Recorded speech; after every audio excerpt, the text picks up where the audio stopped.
بسم اللہ الرحمن الرحیم. Dream memories as a teacher. میں قاسم بن حسن آپ کی خدمت میں حاضر ہوں. میں نے اپنی سروس کا آغاز بطور سائنس ٹیچر کیا. اس سروس کا کچھ عرصہ میں نے گورنمنٹ گرلز ہائی اسکول کھڑک میں نے یہ سروس کی، اور اس دور کی بہت دلچسپ یادیں ہیں، جن میں سے ایک یاد یہ ہے جو ہمارا اسکول تھا گورنمنٹ ہائی اسکول کھڑک، اس کی لیبارٹری سے ایک لاش کی دریافت. یہ واقعہ میں آپ کے سامنے شیئر کر رہا ہوں آج. اور قصہ یہ تھا کہ جب میں نے بطور سائنس ٹیچر اپنے اسکول میں حاضری دی، پڑھائی شروع کی، تو مجھے سائنسز کی سارے پیریڈ میرے حوالے کر دیے گئے. اگرچہ سائنس ٹیچرز وہاں پہلے سے موجود تھی، بیالوجی ٹیچر بھی موجود تھی، لیکن کمال یہ تھا کہ نہ سائنس ٹیچر کو پڑھانا آتا تھا، نہ بیالوجی ٹیچر کو پڑھانا آتا تھا. تو ہیڈ مسٹرس اس وقت تھیں محترمہ خالدہ اشرف صاحبہ.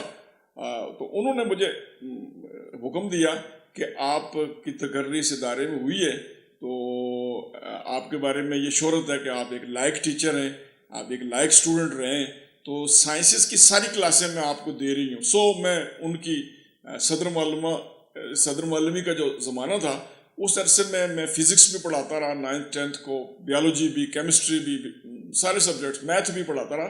تو اور پھر میں نے لیبارٹری بھی سیٹ کی. لیبارٹری میں سائنس کے سامان کی بہت بڑی مقدار وہاں ٹھونس کے بھری گئی تھی. یہ اصل میں پہلے ہائی اسکول، ہمارا کھڑک کا ہائی اسکول جو تھا، یہ گرلز انٹر کالج کا حصہ تھا. گرلز انٹر کالج جب ڈگری کالج بن گیا، ان کی اپنی عمارت بن گئی، تو وہ اسکول میں سب کچھ وہیں چھوڑ کے وہ چلے گئے. اب جو اسکول میں جو جتنی لیبارٹری کا سامان تھا، وہ کالج کے زمانے کا سامان تھا. تو اس سامان میں ایک بہت بڑی پیٹی جو بہت مضبوطی سے جسے بند کیا گیا تھا، یہ پیٹی بھی وہاں پہ موجود تھی، بڑی مضبوط کسی لکڑی کی، اور اس کے اوپر بہت مضبوط پتریاں چڑھائی گئی تھیں. اور یہ پتریاں جو ہمیں اسکول میں جو دستیاب جو بھی پلاس تھا یا جو بھی اس طرح کے آلات تھے، ان سے بہت کوشش کی تو پتری ہم سے کاٹی نہیں جا سکی. وہ ابتدائی 2-3 ماہ وہ پیٹی ویسے ہی پڑی رہی، ہم اسے کھولنے میں کامیاب نہیں ہوئے. تو بالآخر جب لیبارٹری اچھی طرح سیٹ ہو گئی، پریکٹیکلز ہونے لگے، پڑھائی جاری تھی، تو کالج میں 2 نائب قاصد تھے نوجوان.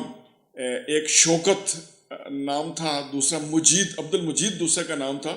تو شوکت اور مجید سے میں نے کہا، یار بڑے افسوس کی بات ہے کہ آپ کی موجودگی میں یہ پیٹی ہم سے نہیں کھل سکی، تو کوشش کرو کہ یہ پیٹی کھلے.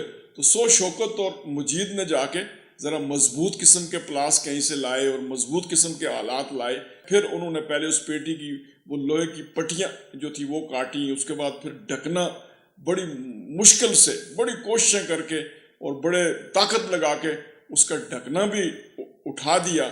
جب ڈھکنا اٹھایا تو ڈھکنے کے نیچے پرالی سی تھی. یہ پرالی جو ہوتی ہے عام چاول کی فصل کے یا گندم کی فصل کے جو پودے ہیں، وہ اس طرح کی پرالی اس کے اوپر پڑی ہوئی تھی. تو یعنی پیکنگ کے اندر جو ہم نے دیکھا، تو پرالی جب اس ایک طرف سے میں نے ہٹائی تو میں نے دیکھا انسانی کھوپڑی نظر آئی. تو یہ کھوپڑی شوکت اور مجید نے بھی دیکھی. جو ہی انہوں نے دیکھی تو وہ کلمہ پڑھنا شروع ہو گئے، لا الہ الا اللہ محمد رسول اللہ، لا الہ الا اللہ محمد رسول اللہ. یہ پڑھتے ہوئے بھاگ کے باہر چلے گئے. اب مجھے اندازہ ہو گیا کہ یہ انسانی ڈھانچہ کوئی لیبارٹری کو فراہم کیا گیا، جس کو کھولنا چاہیے تھا اور کھول کے لٹکانا چاہیے تھا، یا کسی مناسب جگہ رکھ کے بچوں کو دکھانا چاہیے تھا. اور یہ یقیناً کالج کے زمانے کا، جس زمانے میں یہاں کالج ہوا کرتا تھا، اس زمانے کو کالج کو دیا، تو کسی نے کھولنا اس کو گوارا نہیں کیا. کیونکہ ہمارے ہاں لیبارٹری کا سامان تو سارا خریدا جاتا ہے، لیبارٹری کو کبھی سیٹ نہیں کیا جاتا، تجربات کبھی نہیں کیے جاتے. یہ آزاد کشمیر کے پورے پاکستان کے گورنمنٹ اداروں میں یہی رواج ہے کہ لیبارٹریز کا سامان تو پورا خریدا جاتا ہے، لیکن بچوں کو تجربات نہیں کروائے جاتے، پریکٹیکلز کا کوئی رجحان نہیں ہے. خیر، بڑی مشکل سے شوکت اور مجید کو میں نے واپس بلایا اور میں نے کہا کہ اللہ کے بندو، تم کیوں ڈر گئے؟ حجی استغفر اللہ استغفر اللہ، یہ لاش اتنے عرصے سے ادھر پڑی ہوئی تھی اور ہمیں پتہ ہی نہیں ہے. سر، اس کو کہیں دفن نہ کریں؟ تو میں نے ہنستے ہوئے کہا کہ میں دفن تمہیں کیوں نہ کریں، اس کو کیوں دفن کریں، یہ تو پتہ نہیں کتنے ہزار روپوں کی گورنمنٹ نے ہمیں فراہم کی ہے، یہ تو پڑھائی کا حصہ ہے، تدریس کا حصہ ہے.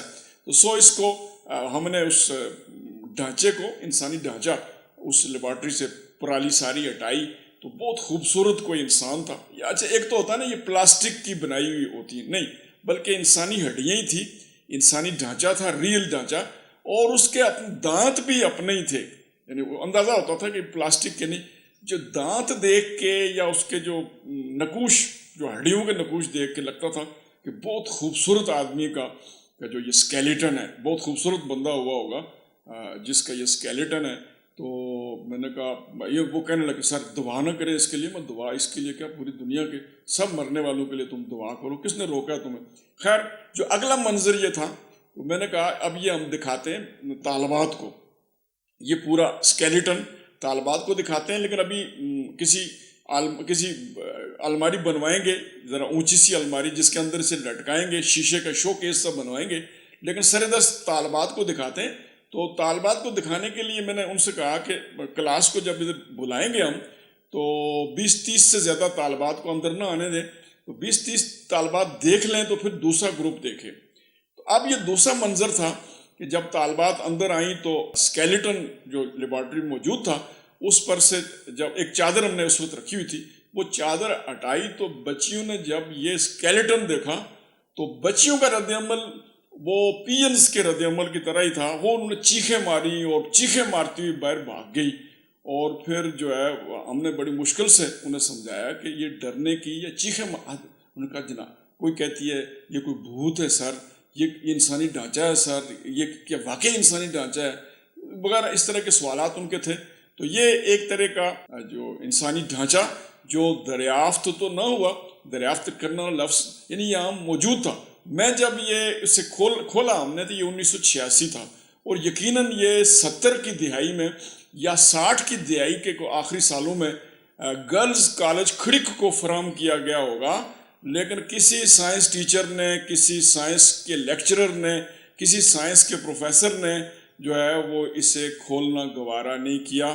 جو اس وقت کے سائنس ٹیچر محمد قاسم بن حسن جو آپ سے مخاطب ہوں، تو میں نے اپنے پی اینس کی مدد سے اسے کھولا اور پھر اپنے اسٹوڈنٹس کو دکھایا. اگرچہ ہمارے سبجیکٹ سے متعلق نہیں تھا لیکن معلومات کی حد تک تھا. مجھے افسوس ہے کہ جب یہ 2005 کا زلزلہ ہوا شاید، تو اس وقت لیبارٹری ساری گر گئی تو وہ ڈھانچہ بھی ٹوٹ پھوٹ گیا ہوگا. تو اللہ تعالیٰ ہمیں اچھا ٹیچر بننے کی توفیق عطا فرمائے.